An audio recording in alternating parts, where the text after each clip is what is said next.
അപ്പോൾ ഇന്നത്തെ നമ്മൾ ജയലക്ഷ്മിയിൽ ഒരു സാരി എടുക്കാൻ വേണ്ടി വന്നേക്കുവാണേ. ഓ അവൾ ജയലക്ഷ്മിന്റെ സാരി എടുക്കും അങ്ങനെയല്ല കേട്ടോ, നമ്മൾ കടവന്ത്രയിൽ വന്നതാണ്. അപ്പോൾ ഒരു സാരി എടുക്കണമായിരുന്നു, അങ്ങനെ ജയലക്ഷ്മിയിൽ പോയി എടുക്കാന്ന് തീരുമാനം. ഇതിനിടയ്ക്ക് ഊബറിൽ കയറി ഇങ്ങോട്ട് വരുന്ന വഴിക്ക് ഞാൻ ഒരു അബദ്ധം ഒപ്പിച്ചിട്ടുണ്ട്. കാറ് കുറച്ച് മുന്നോട്ട് പോയി കഴിഞ്ഞപ്പോൾ ഈ വഴിക്കല്ല നമുക്ക് പോകേണ്ടത്, MG റോട്ടിലേക്കാണ് പോകേണ്ടതെന്ന് പറഞ്ഞിട്ട് അപ്പനും അമ്മയും കൂടെ ഒച്ചെടുക്കാൻ തുടങ്ങിയപ്പോഴാണ് ഞാൻ ചെയ്ത അബദ്ധം എനിക്ക് മനസ്സിലായി. അവസാനം ഊബർ ചേട്ടൻ പറഞ്ഞു നിങ്ങൾക്ക് എങ്ങോട്ടാ പോകേണ്ടതെന്ന് നിങ്ങളൊന്ന് തീരുമാനിക്കും. അപ്പോഴാണ് ഞാൻ അറിയുന്നത് രണ്ട് ജയലക്ഷ്മി ഉണ്ട്. ഞാൻ പാലാരിവട്ടം ജയലക്ഷ്മിയിലേക്കായിരുന്നു ലൊക്കേഷൻ വെച്ചത്. അങ്ങനെ ലൊക്കേഷൻ മാറ്റി വെച്ച് വണ്ടി തിരിച്ചു വിട്ടതേ നമ്മൾ സാരി എടുക്കാൻ വേണ്ടിയിട്ട് MG റോഡിലെ ജയലക്ഷ്മിയിൽ എത്തി. ഞങ്ങൾ മൂന്നുപേരും 3 വഴി നടന്നിട്ടാട്ടോ സാരി നോക്കിക്കൊണ്ടിരുന്നത്. അപ്പച്ചൻ എടുത്തോണ്ട് വരുന്നത് അമ്മക്ക് ഇഷ്ടപ്പെട്ടില്ല, അമ്മ എടുത്തോണ്ട് വരുന്നത് അപ്പച്ചന് ഇഷ്ടപ്പെട്ടില്ല. ലാസ്റ്റ് ഞാൻ ഇതല്ല വേറൊരു സാരി എടുത്തു.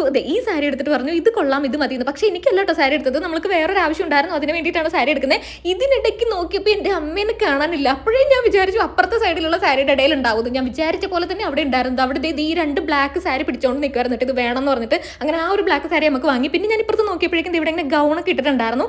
അപ്പോൾ ഈ ഒരു 2-3 ഗൗണൊക്കെ ഞാൻ വെറുതെ ഇങ്ങനെ എടുത്തെന്ന് വെച്ച് നോക്കിട്ടോ. എനിക്ക് ഇത്രയും നേരം അപ്പച്ചനാട്ടോ വീഡിയോ എടുത്ത് തന്ന് സഹായിച്ചുകൊണ്ടിരുന്നത്. അങ്ങനെ നമ്മൾ ഇതേ സാരിയൊക്കെ വാങ്ങി അവിടെ നിന്ന്. അത് കഴിഞ്ഞ് നമ്മൾ അടുത്തുള്ള ഒരു കടയിൽ ചായ കുടിക്കാൻ കയറിട്ടോ. അപ്പോൾ അപ്പച്ചൻ പഴംപൊരിയാണ് വാങ്ങിയത്, അമ്മയ്ക്ക് ഷവർമ്മ മതി എന്ന് പറഞ്ഞു. ഞാനൊരു ചിക്കൻ സമൂസയായിട്ട് വാങ്ങിയത്, നല്ല സമൂസയായിരുന്നു. അപ്പോൾ ഇനി ഇതൊക്കെ കഴിഞ്ഞ് നമ്മൾ വീട്ടിൽ പോകണം. നമുക്ക് നെക്സ്റ്റ് വീഡിയോയിൽ കാണാം.